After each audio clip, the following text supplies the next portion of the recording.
ஒரு கொஸ்டினுங்க. நாளைக்கு இந்தியா உலகக்கோப்பை ஜெயிச்சா என்ன நடக்கும்? நாடு முழுவதும் பட்டாசு வெடிக்கும். ரோடு ஃபுல்லா பிளாக் ஆகும். இன்ஸ்டாகிராம், வாட்ஸ்அப் ஃபுல்லா நம்ம இததான் ஸ்டோரி வச்சிருப்போம். அதே மாதிரி ஒலிம்பிக்ஸ்ல யாராச்சும் கோல்டு மெடல் அடிச்சா என்ன பண்ணுவோம்? கொஞ்ச நேரம் அந்த போஸ்ட ஷேர் பண்ணுவோம். அதுக்கப்புறம் நாளைக்கே அவங்க பேர் என்னன்னு மறந்துருவோம். சோ இங்க கொஸ்டின் என்னன்னா, இந்தியால கிரிக்கெட்டுங்கிறது ஒரு விளையாட்டா இல்ல எல்லா விளையாட்டையும் அழிக்கிற ஒரு விளையாட்டா?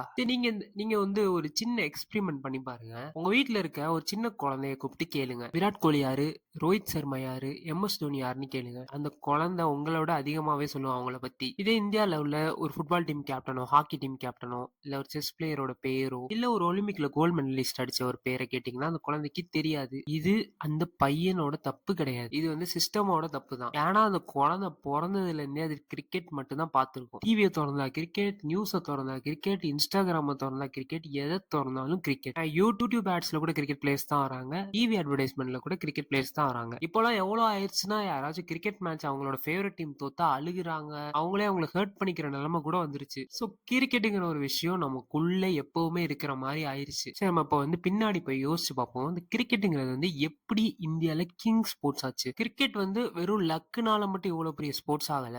கிரிக்கெட் பேசிக்கலி பாத்தீங்கன்னா ஒரு மார்க்கெட்டபிள், ஒரு என்டர்டெய்னிங்கான ஸ்போர்ட்ஸ். 90ஸ்ல தான் நம்ம ஊர்ல வந்து ஃபர்ஸ்ட் சேட்டலைட் டிவி வந்துச்சு. அப்போதைக்கு மக்களுக்கு வந்து பெரிய என்டர்டெயின்மெண்ட் இல்ல. அதனால அவங்க கிரிக்கெட் மேட்சஸ் தான் பாத்துக்கிட்டே இருந்தாங்க. சோ அந்த டைம்ல பாத்தீங்கன்னா இந்த காட் ஆஃப் கிரிக்கெட்னு சொல்லப்படுகிற சச்சின் வந்தாரு. அவர் வந்துட்டு இந்த நாட்டோட ட்ரீமா மாறினாரு. மொத்தத்துல ட்ரீமா மாறினது மட்டும் இல்லாம மிடில் கிளாஸ் ஃபேமிலிஸ்க்குலாம் மிகப்பெரிய ஹோப்பா மாறினாரு. அதுக்கப்புறம் கங்குலி வந்தாரு, அதுக்கப்புறம் டோனி வந்தாரு, அடுத்து கோலி வந்தாரு. இந்த மாதிரி ஒவ்வொரு ஜெனரேஷனுக்கும் ஒவ்வொரு பிளேயர்ஸ் வந்து ரீப்ளேஸ் பண்ணிக்கிட்டே இருந்தாங்க. இதனால எல்லா ஜெனரேஷனுக்கும் ஒரு ஹீரோ கிடைச்சாரு. சோ கிரிக்கெட்டுங்கிற பேசிக்கான மார்க்கெட் இதை யூஸ் பண்ணி என்ன பண்ணாங்கன்னா, hero worship, patriotism, entertainment, emotion, இது எல்லாத்தையும் இதுக்குள்ள நுழைச்சிட்டாங்க. கிட்டத்தட்ட இது ஒரு பெர்ஃபெக்ட் பிரியாணி மாதிரி. எனக்கு கிரிக்கெட் மேல வெறுப்புலாம் கிடையாது. பட் என்னோட கொஸ்டின் என்னன்னா, ஒரே ஸ்போர்ட்ஸ்க்கு மட்டும் இவ்வளவு பவர் கொடுக்கறது நல்லதா? பேசிக்கலி பாத்தீங்கன்னா இப்ப ஐபிஎல் நடக்குது. ஐபிஎல் பிளேயர்ஸோட ஆவரேஜ் சேலரி என்னன்னு உங்களுக்கு தெரியும். அண்ட் ஹையஸ்ட் சேலரி எவ்வளவுன்னு உங்களுக்கு தெரியும். பிளேயருக்கு ஆவரேஜா 1 கோடியில இருந்து 30 கோடி வரை அதிகபட்சம் சேலரி கொடுத்துக்கிட்டு இருக்காங்க. அதுவும் இந்த ஐபிஎல் டைம்ல எல்லாம் பாத்தீங்கன்னா நியூஸ திறந்தாலே ஐபிஎல் மட்டும் தான் இருக்கும். சோசியல் மீடியால ஃபேன்ஸ்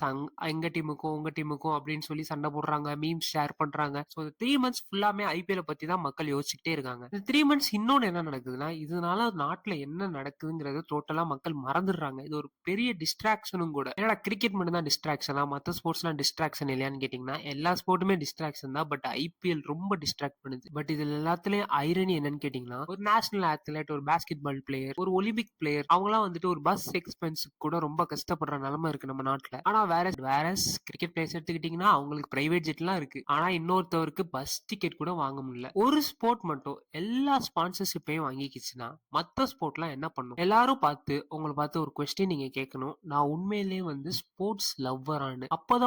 அப்போதான் உங்களுக்கு தெரிய வரும், நான் ஸ்போர்ட்ஸ் லவர் கிடையாது, கிரிக்கெட் லவர். அதுவும் முக்கியமா கிரிக்கெட் லவர் மட்டும் கூட கிடையாது, பிளேயர்ஸ், பர்டிகுலர் பிளேயரோட ஃபேனா இருப்பீங்க நீங்க. அந்த காலத்துல எல்லாம் சச்சின் அவுட் ஆயிட்டா டிவி ஆஃப் பண்ணிடுவாங்க, ஃபுல்லா அந்த ஸ்போர்ட்ஸை பார்க்க மாட்டாங்க. இப்ப விராட் அவுட் ஆனா அதே பண்றாங்க, டோனி அவுட் ஆனா அதே பண்றாங்க. சோ இதுக்கு பேர் ஸ்போர்ட்ஸ் லவர்ஸா, இல்ல சும்மா பிளேயர்ஸை மட்டும் பிடிச்சி நீங்க ஸ்போர்ட்ஸ் பாக்குறீங்களா? இதுக்கு பேர் வந்து ஸ்போர்ட்ஸ் அப்ரிசியேஷன் கிடையாது, இதுக்கு பேர் செலிபிரிட்டி அடிக்ஷன். சும்மா ஒரு எக்ஸாம்பிளுக்கு சொல்றேன், எல்லா ஸ்போர்ட்டுமே கஷ்டமான ஸ்போர்ட் தான், கிரிக்கெட்டுமே கஷ்டமான ஸ்போர்ட் தான். அதனால நம்ம கிரிக்கெட்டை வந்துட்டு ரொம்ப குறைச்சு இட போனா, கிரிக்கெட் ஒன்னும் ஈஸியான ஸ்போர்ட் கிடையாது, கஷ்டமான ஸ்போர்ட் தான். பட் எல்லா அட்டென்ஷனும் அந்த ஸ்போர்ட்டுக்கு கிடைக்கிறது மட்டும்தான் என்னோட கேள்வி. மத்த ஸ்போர்ட்ஸ் ஒன்னும் ஈஸியா விளையாட முடியாது. ஒரு ஆத்லெட் ஒலிம்பிக்ஸ்ல போய் கோல்டு அடிக்கணும்னா அவர் 10-15 வருஷம் அதுக்காண்டி ஒர்க் பண்ண வேண்டியிருக்கும். சோ டிஃபிகல்டி வைஸ் பாத்தீங்கன்னா எல்லா ஸ்போர்ட்ஸுமே கஷ்டம் தான், கிரிக்கெட் மட்டும் கஷ்டம் கிடையாது. பட் அட்டென்ஷன் யாருக்கு நிறைய கிடைக்குது? ஒரு கிரிக்கெட் பிளேயருக்கா, இல்ல வேற ஒலிம்பிக் பிளேயருக்கா, இல்ல மத்த ஸ்போர்ட்ஸ் விளையாடுற பிளேயருக்கா? நம்ம ஊர்ல யாருக்கு அட்டென்ஷன் அதிகமா கிடைக்குதோ அவங்களுக்கு தான் பணம் அதிகமா கிடைக்கும். சரி, மக்கள் நம்ம தான் அப்படின்னா மீடியா அதுக்கு மேல. இப்போ ஒரு பாஸ்கெட் பால் டீம் போய் ஏதாச்சும் ஒரு கப் அடிச்சுட்டு வந்துச்சுன்னா அது பேப்பர்ல ஓரத்துல போட்டு வச்சிருப்பாங்க. அதே ஒரு கிரிக்கெட் பிளேயர் ஒரு ஹேர் ஸ்டைல் மாத்தி இருந்தா அது ஃப்ரண்ட் பேஜ்ல கூட போட அவங்க தயங்க மாட்டாங்க. சோ எப்படி ஆயிடுச்சுன்னா, இப்போ வந்துட்டு யாருக்கு அட்டென்ஷன் அதிகமா இருக்கோ அவங்கள ஃபாலோ பண்ணுவோம், அப்பதான் நமக்கு காசு நிறைய கிடைக்குங்கிற மைண்ட் செட்டுக்கு மாறிட்டாங்க. இப்ப நீங்க என்ன பத்தி ஒரு கேள்வி கேட்கலாம், எனக்கு கிரிக்கெட் பிடிக்கும், நான் பாக்குறேன், உனக்கு என்னடா பிரச்சனை? அதுல ஒரு தப்பு கிடையாது. அதுல சில கான்சிக்வென்சஸ் இருக்கு. அதெல்லாம் நீங்க யோசிச்சு பார்க்கணும். ஒரு வில்லேஜ்ல இருக்க, இல்ல ஒரு சிட்டில இருக்க ஒரு டேலண்டட் ஸ்விம்மர், ரன்னர், ஒரு அத்லெட் இருக்காருன்னு வச்சுக்கலாம். அவங்களுக்கு சும்மாவே ஃபெசிலிட்டீஸ் இருக்காது. சும்மாவும் அந்த ஸ்போர்ட்ஸ யாரும் ஃபாலோவும் பண்ண மாட்டாங்க. அப்படி எப்படி அவங்களுக்கு ஒரு ஸ்பான்சர்ஷிப் கிடைக்கும்? அவங்க எப்படி ட்ரெயின் பண்ணுவாங்க? அவங்க எப்படி வாழ்க்கையில முன்னேறுவாங்க? எக்ஸ்போஷர்ங்கிறது அவங்களுக்கு சுத்தமா இருக்காது. ஸ்பாட்லைட் வந்து கிரிக்கெட் மேலே இருந்துச்சுன்னா, அந்த ஸ்போர்ட்ஸ்லாம் டெட் ஆயிருமே. ஒரு விராட் கோலி உருவாக 10 வருஷம் ஆகும். ஒலிம்பிக்ல ஒரு கோல்டு மெடல் எடுக்க அடிக்கக்கூடிய டேலண்ட் உள்ள ஒரு ரன்னர் உருவாகவும் 10 வருஷம் தான் ஆகும். ஆனா என்ன டிஃபரன்ஸ்? ஒருவரை நாடு வந்து எப்பவுமே செலிப்ரேட் பண்ணும். இன்னொருத்தர ஒலிம்பிக் வந்தா மட்டும் அந்த டைம்ல மட்டும் அவங்கள செலிப்ரேட் பண்ணுவாங்க.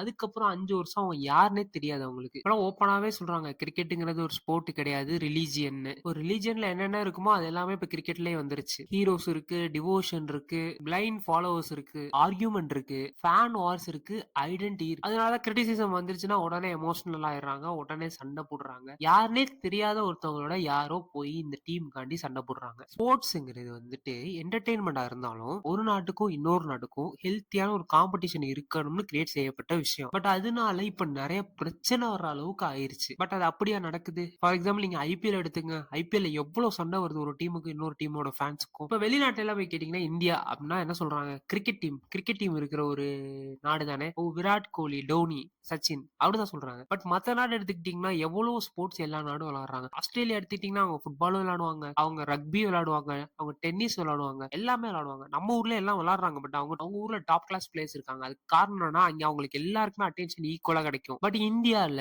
கிரிக்கெட் பிளேயர்ஸ்க்கு மட்டும்தான் ஃபுல் செலிபிரிட்டி அட்டென்ஷன் கிடைக்குது. ஸோ அவங்கள வந்து கடவுள் மாதிரி கும்பிடுறாங்க இங்க. இப்போ இந்த மாதிரி ஒரு ஆல்டர்னேட் இந்தியாவை நீங்க இமேஜின் பண்ணி பாருங்க. எல்லா ஆத்லெட்டுக்கும் ஐபிஎல் ஆத்லெட்ஸ் அளவுக்கு அட்டென்ஷன் கிடைத்தால் swimming, baseball, basketball, volleyball என்னென்னமோ ஸ்போர்ட்ஸ் உலகத்துல சொல்லவே முடியாது. டென்னிஸ் எல்லாமே இருக்கு. எல்லாத்துலயுமே ஐபிஎல் பிளேயர்ஸ் கொடுக்குற அதே அட்டென்ஷன், அதே இம்பார்ட்டன்ஸ், அதே ஸ்பான்சர்ஷிப்லாம் இவங்களுக்கும் கிடைச்சா இவங்களும் அதே அளவுக்கு பெர்ஃபார்ம் பண்ண முடியும். இது ஒரு 10 வருஷத்துக்கு நடந்தா என்ன ஆகும்னு நினைச்சு பாருங்க. இந்தியா வந்து ஒரு கிரிக்கெட் நேஷன் ஆகாது, ஒரு ஸ்போர்ட்ஸ் நேஷனாவே மாறிடும். ஹியூஜ் டிஃபரன்ஸ் இருக்கு ரெண்டுக்குமே. அப்ப கிரிக்கெட்ல இருக்க அட்டென்ஷன் எல்லாம் குறைக்கணுமா நீங்க கேட்டீங்கன்னா கண்டிப்பா கிடையாது. கிரிக்கெட் வந்து நம்ம நாட்டுக்காண்டி நிறைய கொடுத்துருக்கு. எக்கச்சக்க மெமரிஸ், எக்கச்சக்க ஹீரோஸ், எக்கச்சக்க ஹாப்பினஸ் எல்லாம் கொடுத்துருக்கு. ஆனா ஒரு வீட்ல ஒரு குழந்தைங்க மட்டும் எல்லா அன்பை கொடுத்தீங்கன்னா மத்த குழந்தைங்களோட நிலைமை என்ன ஆகும்? Same question. கிரிக்கெட்டுங்கிறது தவறு கிடையாது. ஆனா மத்த ஸ்போர்ட்ஸ் எல்லாத்தையும் அழிச்சிட்டு அது மட்டும் டாப்ல இருக்கிறது ரொம்ப தப்பு. சோ இப்ப நீங்க ஸ்போர்ட்ஸ் ஃபேனா இல்ல கிரிக்கெட் ஃபேனாங்கிற ஒரு விஷயம் உங்களுக்கு புரிஞ்சிருக்கும். அது மட்டும் இல்லாம இந்தியாங்கிற ஸ்போர்ட்ஸ் நேஷனா இல்ல கிரிக்கெட் நேஷனாங்கிற விஷயமும் உங்களுக்கு புரிஞ்சிருக்கும். நினைச்சு பாருங்க, நாளைக்கு கிரிக்கெட்டுங்கிற ஒரு விஷயம் திடீர்னு இந்தியால இருந்து காணாம போயிடுச்சுன்னா எதங்க பாப்பீங்க? திடீர்னு போய் புது ஸ்போர்ட்ஸ் பாப்பீங்களா? நீங்க ட்ரூ ஸ்போர்ட்ஸ் லவரா இருந்தா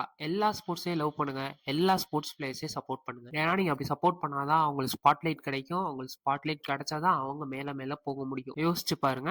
அடுத்த வீடியோல சந்திக்கிறேன். வீடியோ பிடிச்சிருந்துச்சுன்னா லைக் பண்ணுங்க, ஷேர் பண்ணுங்க, சப்ஸ்கிரைப் பண்ணுங்க.